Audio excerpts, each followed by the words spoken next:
That was a nice way to win a game. People were standing on their feet the entire game. They were wondering, will the Astros crack Mr. Bradish? Well, they did, and it was a walk-off win. And we're going to talk about this and what the Astros are planning going forward with their pitching staff on this edition of Locked On Astros. Alvarez hits a high drive center field. Beerling's back. This game is turned upside down. There's the runner. Fly ball down the right field line. Tucker comes on. Kyle Tucker. This time they finish the job.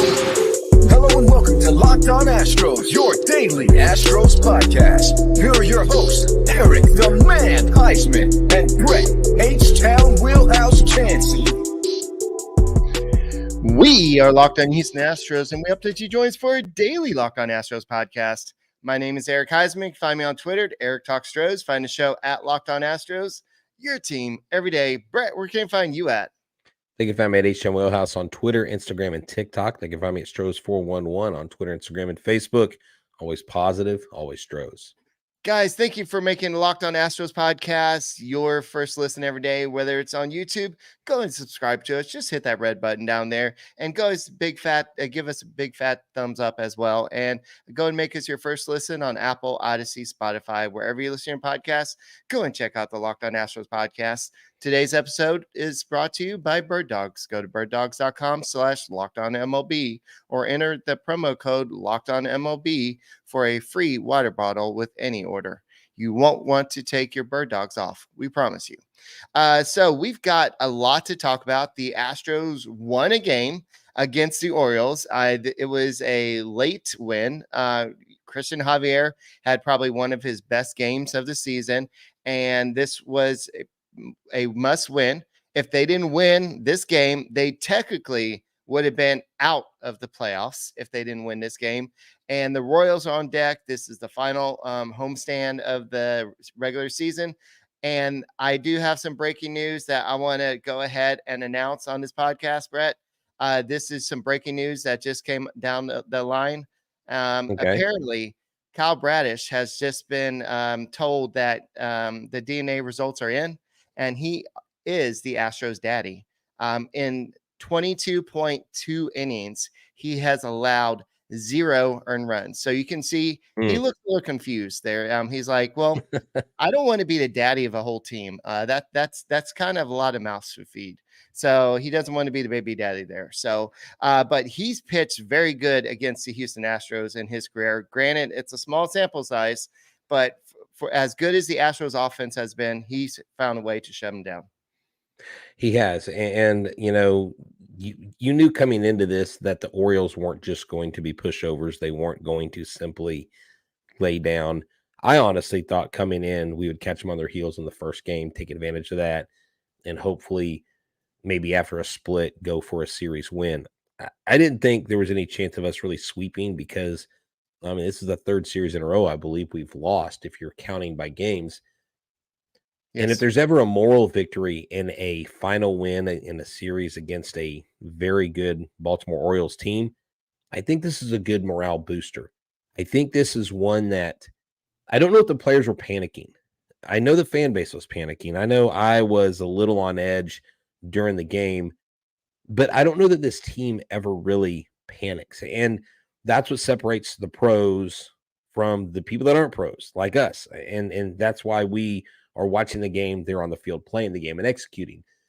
But at the end of the day, there are just so many question marks as to why the Astros offense hasn't been consistent. Today, you clearly had a pitcher that has your number offensively.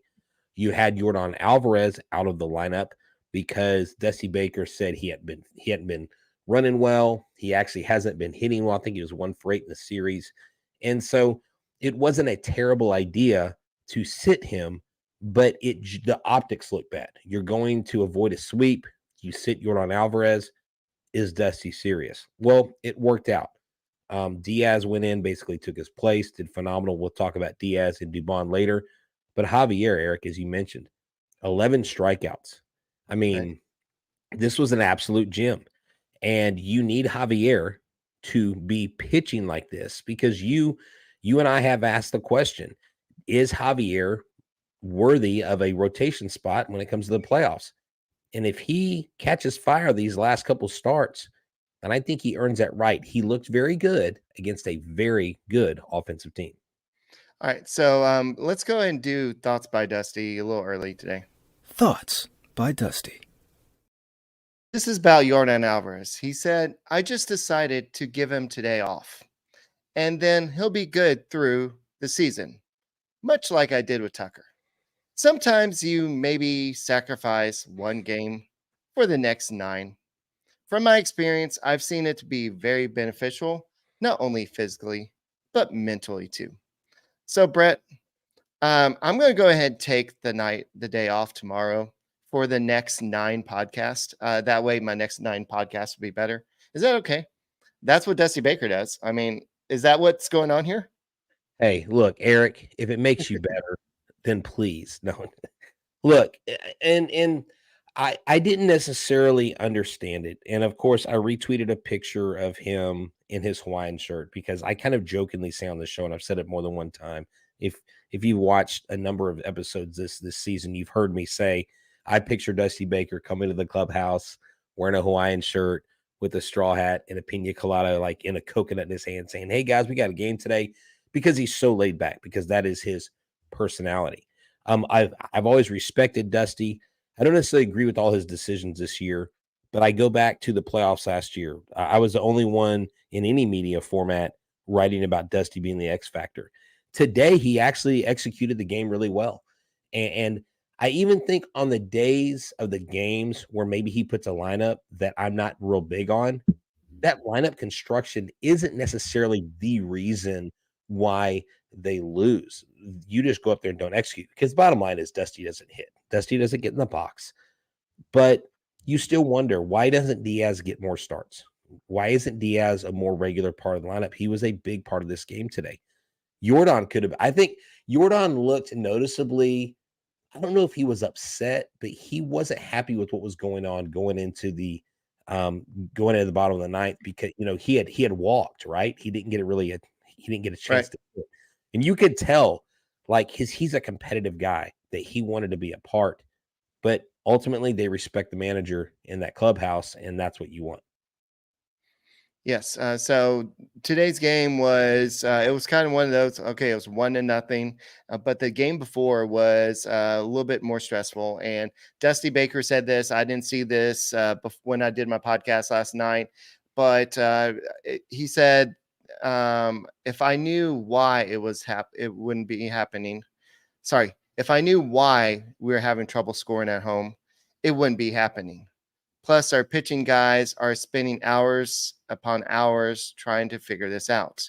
We're one game under 500 at home. They got back to 500 today, which is the complete opposite of the way we play on the road. I don't know exactly what it is. We try to put a finger on it. You don't know. I know one thing, though. They're hitting the ball out of the ballpark on us. Yes, they were. But Christian Javier came in and did his job today. He went out there, like you said, and just dominated them. This was the old Christian Javier. This was the Christian Javier that we need in the playoffs. And we're going to talk a little bit more about this in a second. But 7 strikeouts through the first 3 innings. 6 strikeouts and 11 whiffs through his first trip through the Baltimore's order. So it was just a great game appearance for Javier. And this is a confidence builder, everything you needed from him in this game. And that's what the Astros need, to have confidence to maybe put him when it's game time. And game time is when the playoffs start. And that's hopefully in 9 days. And hopefully the Astros don't fall out of it. But this episode is brought to you by Game Time. That's right. Game Time is an amazing place to go. It's a website that you want to use. Well, not a website. It's an app. Like, it's on your phone. It's so simple. You can get stressed out buying tickets. I know I've been stressed out trying to get the right tickets at the right price without all the fees and stuff. Well, when you're hunting down the right price, why don't you get a Game Time? I've actually done it myself. I didn't have to plan months in advance, or even weeks in advance, or even days in advance.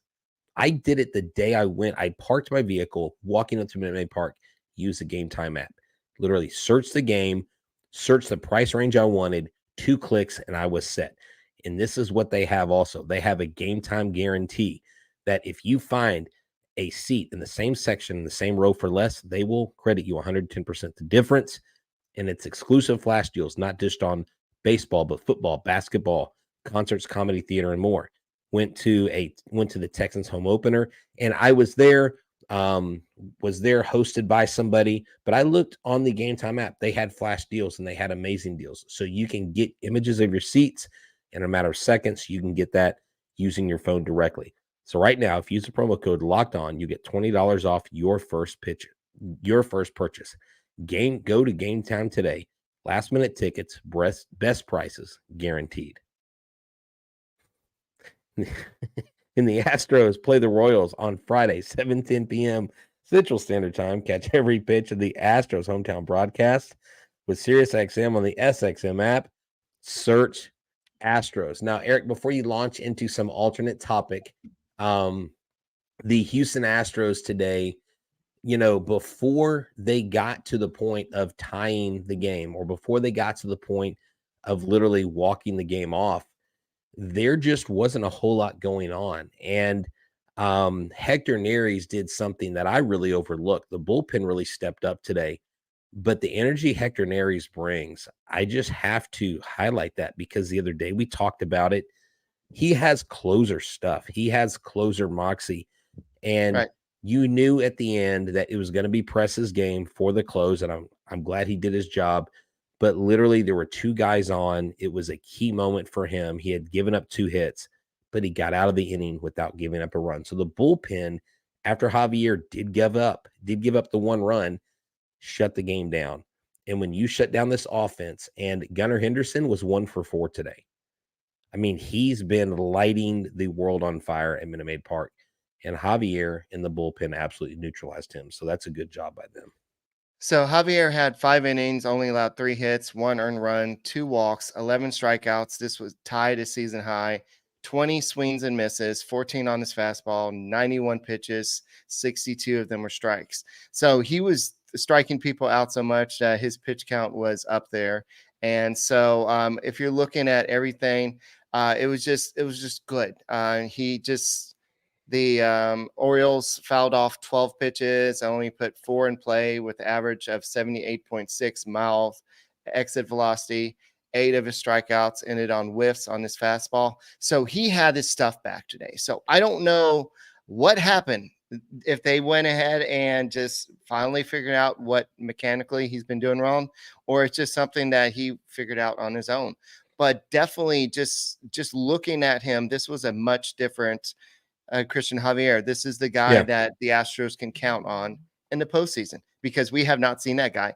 And Hunter Brown, that it's very doubtful that I'm sure he's going to be used in the postseason, but it's just getting very doubtful that you're going to be able to count on him that much. I think Christian Javier goes back into the rotation at this point.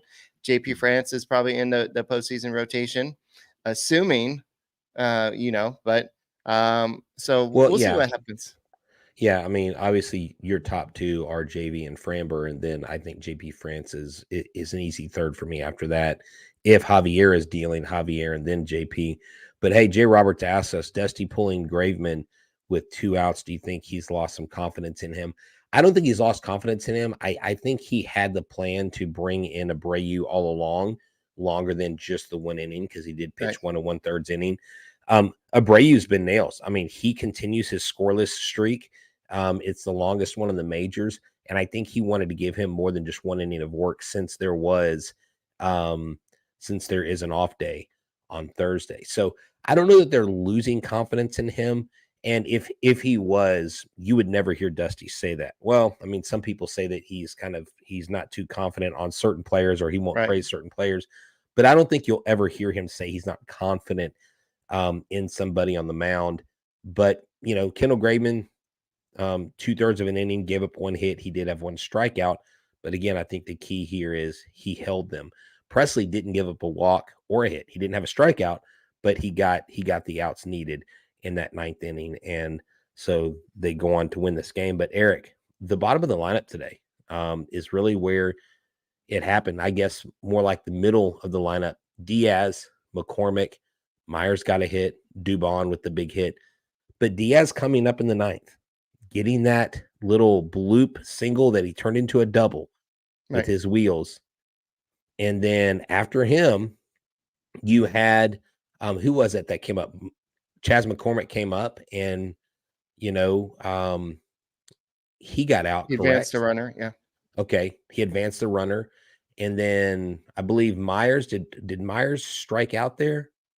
Oh no, Dubon came in for Myers, and that's when Dubon hit that ball. I don't know if you notice his leg kick, but his back leg goes backwards when he swings. I absolutely love his swing. And for him to get that moment and tell Julia, I knew like my moment was there and I was going to do it. This guy knows when he's going to hit. Like he just needs to make sure he's communicating that with Dusty. Dusty, this is my moment, because that dude can call it. He is a sage or a prophet right now. We should call him Prophet Dubon. Yeah. So I know that Dusty Baker after the game said that this was a big one. It's nice to see the guys happy and partying, because it's been a morgue in there the past couple of games. Well, yeah, of course it has been a morgue. Well, a morgue. But when you had two leads that you get, fans are excited. But then when you lose them, of course you're going to kill the fun in the stadium. But Eric, let me ask you this. And I went to Twitter and I did a poll, because Twitter polls are always the best way to get information, or I would say the pulse of the fan base. Will this Astros win lead to one of these things? I want you to give me your answer. Will it lead to a sweep of the Royals? Yes, full throttle. At least 2 of 3. No. Is this even a question? Which of those answers are you giving me? Will this win lead to a sweep of the Royals? What are you going to say? Say that again. Okay. Yes, full throttle. At least 2 of 3. No. Or is this even a question? About the Royal Series, or just what this momentum? Will the Astros win lead to the sweep of the Royals? Here are your 4 I don't know answers. if it's going to lead to a sweep, but it's going to lead to better baseball overall. But no, you got to answer the poll. Yes, full throttle. Yes, 100%. No, it won't. It'll lead to 2 out of 3. It'll lead to series win, or no. Better baseball, 2 out of 3 at least, at minimum. Okay. So, I mean, at this point, you've really got to sweep. You got to sweep every series from this point on. And we'll talk about the rotation in a second. And it seems like the Astros are lining up the best pitchers for the Mariner series. Are you, once again, are they sacrificing one game for another game? And so we'll see what happens in that situation. But I don't know. I'm not going to go out there and say sweep anymore, just because we've been burned there. We thought the A's were going to be a sweep. We thought the Royals was going to be a sweep. And I just don't feel comfortable going out there anymore and saying sweep. So I'm going to say 2 out of 3 is probably realistic, but you've got to go out there and sweep. But it's interesting, because a lot of people have said, like most of the people said, yes. I mean, I think this is going to lead to the Astros sweeping. I think with what happened in Kansas City, and with how they got beat by the Orioles at home, and with them being 500 and all that stuff, I think the team's probably motivated to end the regular season for their home fans on a winning note. So I don't think that adds pressure. I think that adds motivation. And I'm saying if the Astros do sweep the Royals, I won't be surprised. If they win the series, I won't be surprised. But if they lose 2 out of 3, or they get swept, I will be surprised, because I really think this win puts a stamp on where this team wants to be, where they know they can be. And if you can walk off the Orioles, you can surely beat the Royals at home. Best 2 out of 3. Yeah. I'm actually having a little audio issues. I'm having trouble hearing you. That's why I was having trouble with that question. So, okay. So definitely, this is a series the Astros got to go out there and win. So I'm not sure what's going to happen, but we'll talk about the rotation coming up pretty soon. And but if you want to go out there and kind of make some bets on baseball, because the season's almost over, FanDuel is out there just kind of making the bets for us too. So FanDuel this episode is brought to you by FanDuel. Yeah, that's right. FanDuel is the great place that you need to go because action is happening right now in the NFL. It is an official sponsor. It's official partner of the NFL, and it's America's #1 sports book right now. New customers get $200 in bonus bets guaranteed when you place a $5 bet. That's right, $200 in bonus bets, win or lose. Just place a $5 bet. If you've been thinking about joining FanDuel, there's no better time to get in the action. It's easy to use. There's a wide range of betting options, including spreads, player props, over-unders, and so much more. FanDuel is the place to go. Just visit FanDuel.com/lockedon and kick off the NFL season today. $200 in bonus bets guaranteed when you place a $5 bet. So visit FanDuel.com/lockedon and kick off the NFL season. FanDuel, the official partner of the NFL. Visit FanDuel.com and include money lines, props, and so much more. So check it out today. Don't forget to hang out at your local Hooters. You can go to Hooters from anywhere from Pearland to Sugarland to Galveston to Kemah to Humble to Katy. You can hang out there. They've got specials every single day. They've got buy one, get one wings on Mondays and Wednesdays. They've got $3 Blue Moon drafts. They've got $9.99 Michelob Ultra pitchers. And on Thursday nights, they have karaoke after Thursday night football, and they have happy hour till close. Just remember that when you stop by your local Hooters, tell them that Locked On Astros sent you. You get a free basket of fried pickles, and go hang out with the world famous Hooters girls. Why? Because Hooters makes you happy. Check them out today. All right, guys, if you can't watch the Astros play the Royals on Friday and you can't be there because I know a lot of people, this is the last homestand. Everybody wants to get out there before the postseason begins. Go and download the SiriusXM app. Just search SXM and search Astros. You can hear all the play-by-play action. This is going to be a great series. Framber Valdez is going to be on the mound. He's going to be out there directing traffic and just controlling everything, kind of like Christian Javier did, and get the Astros off to a great start, unlike the last 3 freaking series for the Houston Astros. So that's what we're looking forward to. So make sure you listen to that on SiriusXM. So speaking of that, let's go and talk about the Astros rotation. So it's going to be Framber Valdez, JP France, and Hunter Brown.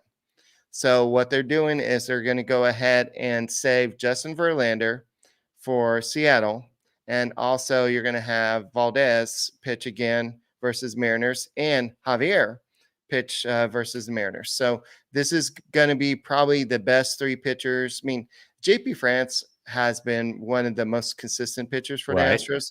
But based off what we saw today, Javier, if he can duplicate this, this is the guy we've been missing all year. The consistency. Yes, we would like him still go deeper in games, but this is what, remember when he first came up and he transitioned to a starter, he had a high pitch count and he didn't go deep into games. And I think what he's trying to do now is kind of get back to who he was. So he's just trying to figure out how to stay deeper into these games now and have that dominance that he had when he first came up. Well, and I think, too, he looked a lot more focused today. Like, he has just looked really uncomfortable on the mound.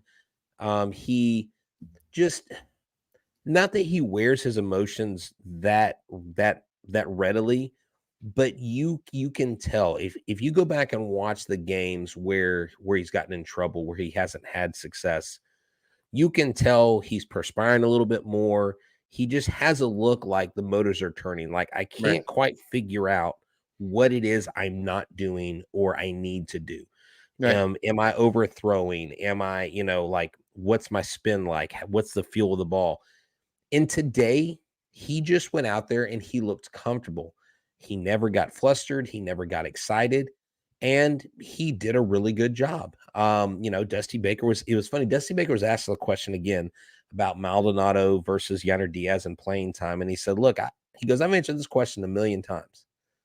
Telling you, Maldonado out there on the mound with the guys that he catches, it is because of a comfort level with the pitchers and the catchers, and it is because of his experience calling games. And he said, I'm not going to explain it anymore. And I'm like, well, good, Dusty, you shouldn't have to. You should say that's the guy I want out there and just go with it because, people are going to question it. But Javier is that guy that needs Maldonado out there on the I almost said on the mound, behind the dish while he throws. Right. I love the way the Seattle series lines up. And I think, again, Dusty did a great job with the lineup today. He sacrificed the DH, like Jay Roberts said, but he made the right moves. And I think they made the right moves with the pitching staff, making Seattle the priority with your aces out there. And I really think that's going to end up going well for us. I'm excited about these next 6 games. All right, don't forget that the Rangers and Mariners do play each other for 7 out of the last 10 games. So the best result here is not one team sweeping the other. That would be bad for the Astros. You probably want them to finish 4-3. I think that would be the best bet because that means that somebody's going to lose. And so that would be the best bet in that situation. Well, if the Rangers do sweep the Mariners and the Rangers end up tied with the Astros, we have the tiebreaker. So that would be, I don't care how the Rangers win it, but if they win it and we're still able to stay ahead, that's fine. I just don't want the Mariners winning it. What's up? Are you telling me to root for the Rangers? Is that what you're saying? I'm telling you that rooting for the Rangers against the Mariners actually benefits the Astros. Heck yeah, I'm saying that. But look, someone said, "Hey, talk about Javier's invisible." Look, his fastball had more movement and had more life on it today. And you talked about the missed bats that he had today. Yeah. It was looking really, really good. There was only 1 or 2 throws where he threw that ball way up out of the zone, but the swings and misses were key, Eric. For his 4-seam fastball, he was getting a 2,492 RPMs. His yearly average is 2,252. So he was up about 73 RPMs on his 4-seam fastball today. That's what you're looking for. All of his rotations today were up from his averages. His slider was up almost 200. It looks like his changeup was up almost 300 over his yearly average. And so he was just spinning the ball really well. He had a grip on the ball. He was confident.